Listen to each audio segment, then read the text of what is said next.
છત્તીસગઢના સુકમામાં ફરી એકવાર નક્સલીઓનું કાયરતાભર્યું કૃત્ય સામે આવ્યું છે. નક્સલીઓએ કોન્ટા નજીક ફુંડીગુંડામાં આઈઈડી બ્લાસ્ટ કર્યો છે. આ બ્લાસ્ટમાં એડિશનલ એસપી આકાશરાવ ગિરીપંજે શહીદ થયા છે. તેમને ગંભીર રીતે ઘાયલ હાલતમાં હોસ્પિટલ લાવવામાં આવ્યા હતા. મળતી માહિતી મુજબ બ્લાસ્ટમાં સ્ટેશન ઇન્ચાર્જ પણ ઘાયલ થયા છે.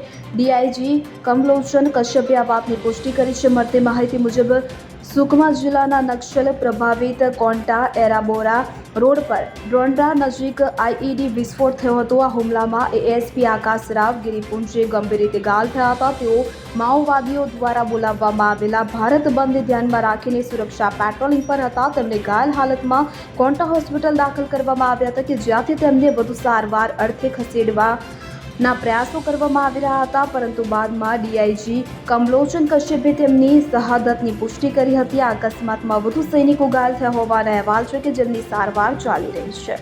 Bureau report CN24 news. હવે જુઓ દેશ દુનિયાની તમામ ખબરો તમારી આંગળીના ટેરવે.